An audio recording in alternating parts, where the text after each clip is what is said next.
So, just to show how utterly incompetent I am, I've started a YouTube channel called Tycoon Town with the thinking, oh, I will play some Tycoon games, particularly ones that I grew up with. That's all well and good, until the very first video I decide to make is about a game which is not a Tycoon game, really.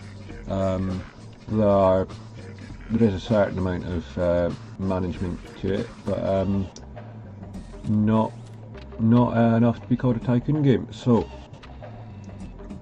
it's probably going to be a shit video anyway, so I might as well just get on with it. This is Gearhead Garage.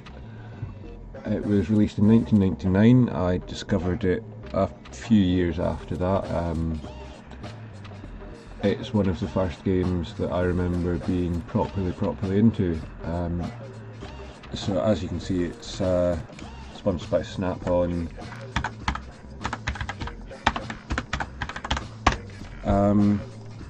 So we go in here and we get given a job. It's a very easy job. We just need to replace back left fender. So here in, for the time, really quite good 3D, I think. It doesn't render particularly well on modern systems. I've got this running on a virtual machine right now, which has improved it somewhat. There are still artifacts. I can't point at it because it goes green, but in the windshield there you'll see it's a bit spotty, which I don't remember it being like that when I played it. I might be wrong, it might have always been like that. We can see it just here again. So the gameplay is quite simple.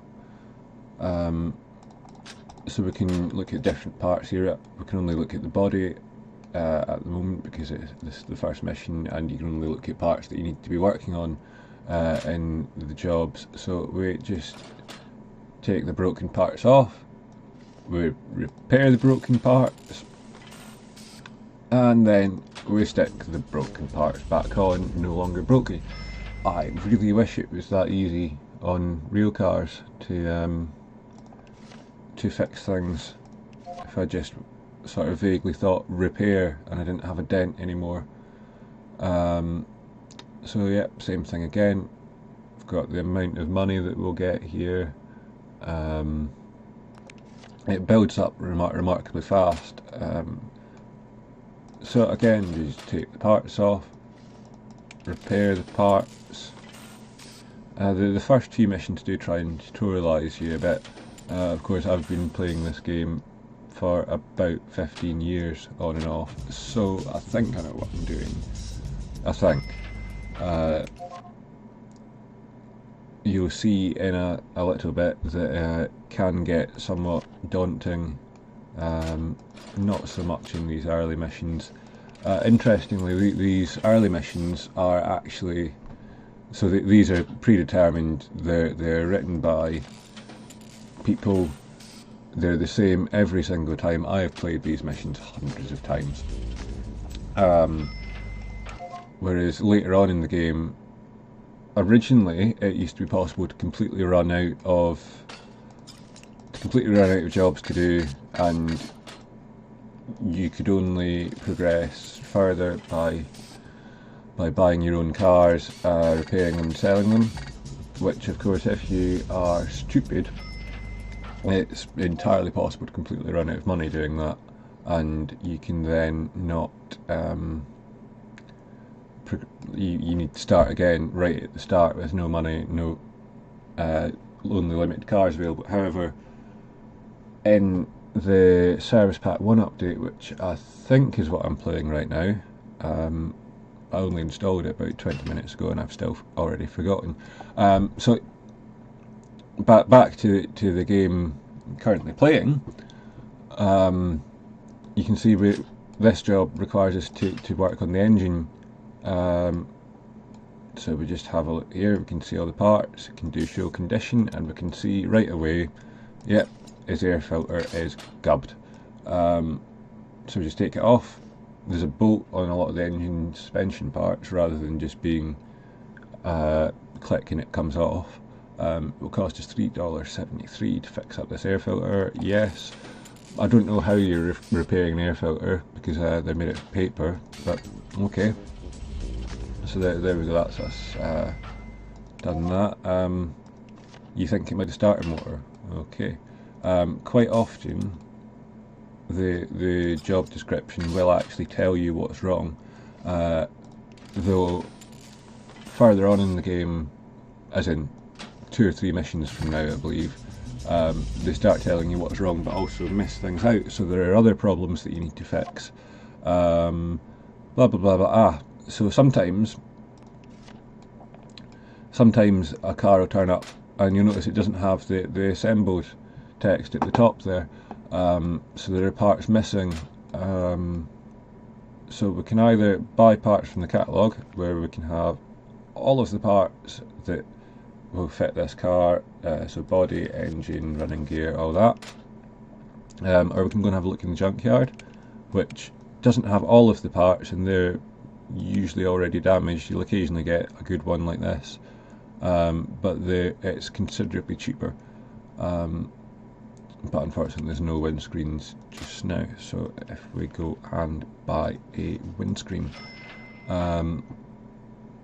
so when you buy parts for a customer's car, it comes out of their money which they've provided, not yours, so I don't think there's much of an incentive to use cheaper parts than the money you have available, but there might be. I don't know if you get more money for that or not.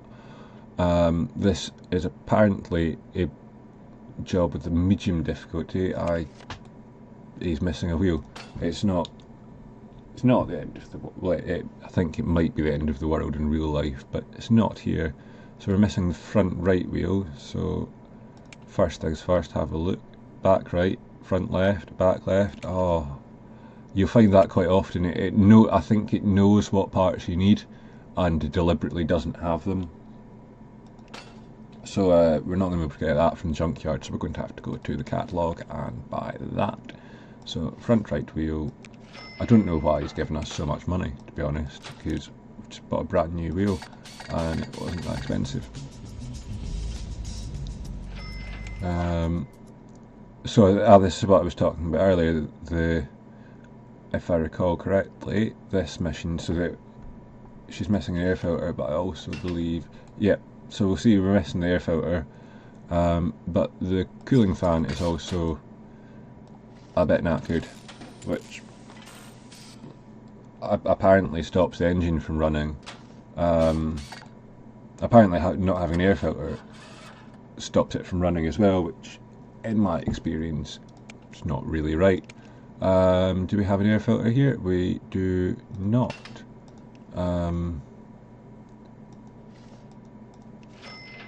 So if we just stick that brand new filter on there we go. Some of the cars have custom parts available, which some of the missions involve fitting custom parts, so we'll get to that in a bit. The other main way to make money is we can go to the auction and we can buy, that doesn't look too bad. So when I was young, I used to just spam the bid button and I would always win, but I would also end up paying $10,000 for something in a similar condition to that. More recently I just missed it there. More recently I learned the correct way to do it really is to wait until the very last second, not quite the very last second like I did there, and I missed it because I was talking, but sort of the last segment of the timer, and 9 times out of 10 you'll win it. Now that's a bit more than I was wanting to pay for a car, but so you'll see these parts. So if we do show condition, you'll see there's a lot of parts that show up as completely white when moused over. That means that they are completely unusable. We cannot repair them. However, the service pack update adds a feature where you can scrap these parts and then immediately go to the junkyard, and they will be there slightly repaired, not completely repaired, but repaired enough that you're then able to repair them yourself, which is a really handy feature when you have no money left. So we'll just remove all these parts that are damaged beyond repair. That is all fine. So alternator, scrap that. Oil pan, otherwise known as a sump to everyone else in the world, scrap that. Fan cover, which goes behind the fan apparently. So that's all of the completely dead parts, and I have forgotten already. Oh, brand new alternator, we'll have that. Fan cover and an oil pan. There is the alternator that we just scrapped right there. So from here we just want to repair everything basically. So the idea is to make sure that the car, in order to make the most money, we need to ensure that the car is completely assembled and that all of the parts are in good condition, so that's green. We can also make more money from them by fitting custom parts, I believe. I think that makes people bid more for them in the auction, because that we sell the car in the auction the same way that we buy the car. It's actually possible to bid on your own car, just in case you decide, oh no, I wanted to keep that, or if you don't think you're getting enough money for it.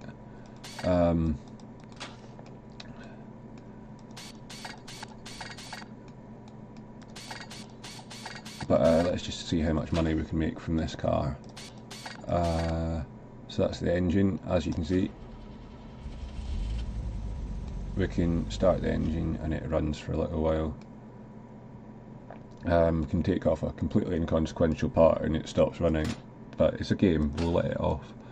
Aha, so if we have a look in the catalogue, we'll see that as well as the standard exhaust and wheels, we can have sports exhaust and sport wheels. And given our exhaust, and we've only got two wheels, one of which is broken, it's the ideal time to sell all these parts and see if we can't buy used custom parts, because that is the cheapest way of doing it, so we'll get the biggest return on our investment. So we've got a sports exhaust there, a front left, a front right, a back left. So that's, we've got all but the back right sports wheel there. We'll pick up that transmission actually, because this one is not so good, but it just saves us a bit of effort repairing that there. So the transaxle's gubbed and this shock is gubbed, so if we just repair,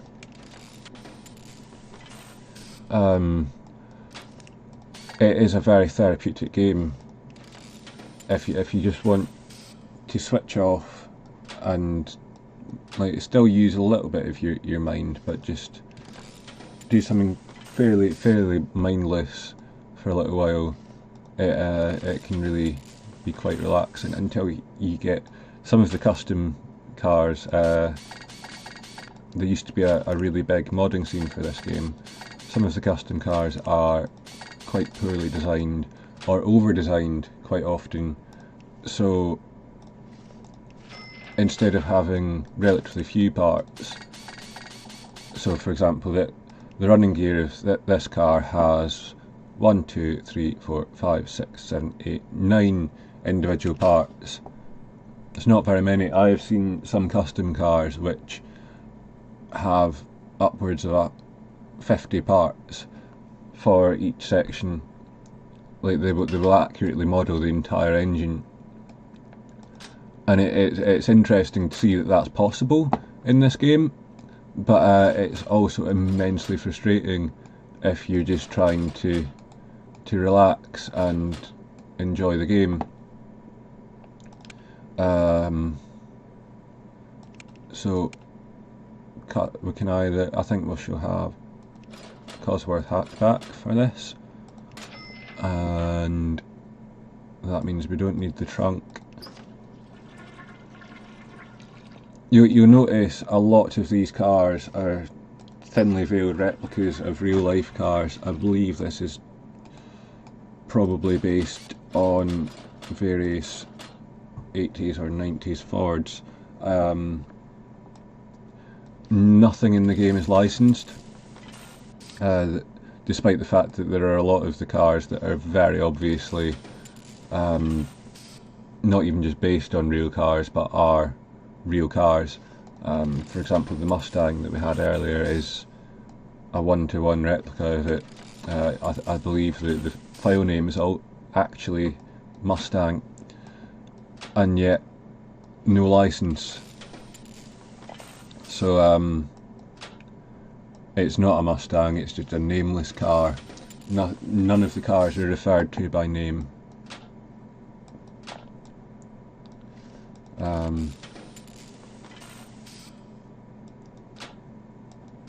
So if we just repair that, I think the only thing we've got left to do now on the body is, we need a back right as well. A back right fender and a left door. Can we manage that? Left door, it's a good start.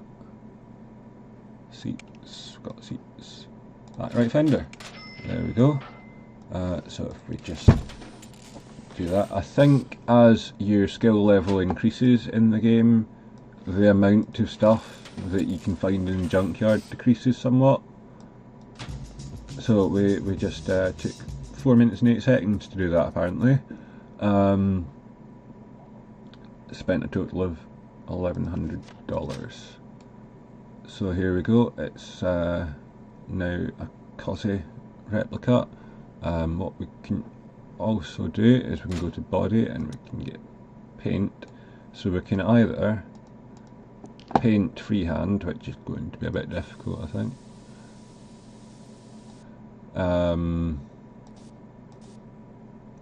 So we can paint freehand like that, which I've seen some incredible paint jobs done like that on the online back in the day. None of them by me. I am absolutely rubbish at it. We could just paint it white. The colour I don't think doesn't affect the resale cost. So here we go. We've turned it into a Cosy with black bumpers, so it's obvious it's not a real Cosy, but there we go. So we can either just stick that in the car park and leave it, or we can auction it, and as you can see, once it's on the block, the only way to get it back is to bid on it. I don't really want to keep this rubbish Cosy replica, so away it goes. Hopefully we'll make some profit on this. I think we were looking to want to get at least £4 back, and we seem to have managed that. Let's see how much it goes for. We didn't quite make 5, but close enough. Made a profit of 1,600. It's not too bad. So just before I finish up, I'll just do a couple more jobs. Overheating has trouble starting, so I wonder, the cooling fan maybe has trouble starting, and it teaches you problem solving to some degree. A lot of people would immediately think, starter must be broken, but no, it's the distributor. So we just take that off and repair it and stick it back on, repair the cooling fan, I think in future I may do another video showing some of the missions further through the game, and perhaps some of the custom cars that are available. Some of them are fantastically made, some of them not so much, but I'll pick a selection of them to show off. Here we go, here's one of the missions where we need to fit some custom parts. Two-wheel drive pickup to four-wheel drive, and also he is an idiot who hasn't looked after his engine. So we'll deal with that first.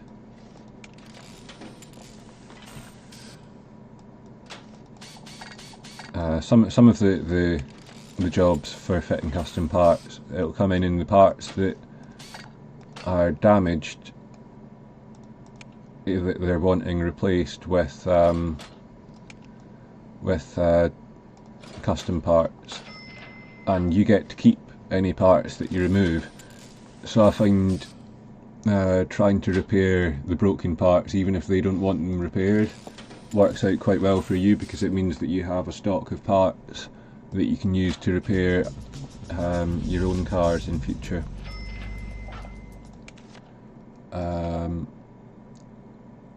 A thing that I really enjoy about this game is the customer pictures quite often just either don't match the job being asked for or the car being brought in, but are often the complete opposite of the stereotype for that type of car, and I quite enjoy that. So we're fitting a performance hood and a performance air filter today.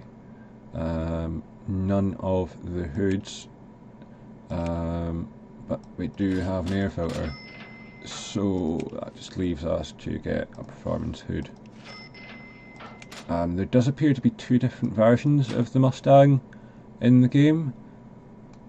One of them doesn't have the performance parts. I don't know how that happens. You may have noticed earlier on a Mustang was brought in and we didn't have the option of buying the performance parts for it, but I'm not 100% sure on that one. So that's been Gearhead Garage. Gearhead Garage, as the Americans would probably call it. It's still an enjoyable game today.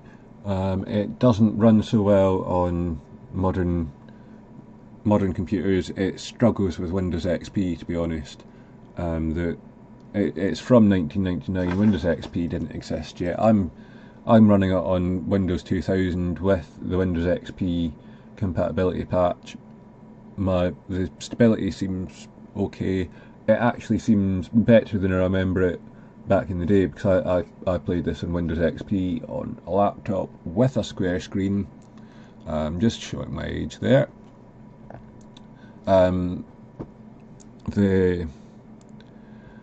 It's got a fixed resolution of 800 by 600, which I'm currently running it at 150% of that, just for recording purposes and so that I can see on my 1080p screen, because 800 by 600 on a 1080p screen is tiny, even though it's a 27-inch monitor.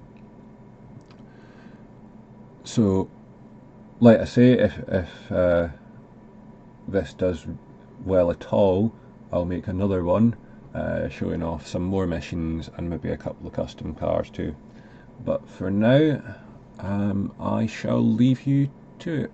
Bye bye.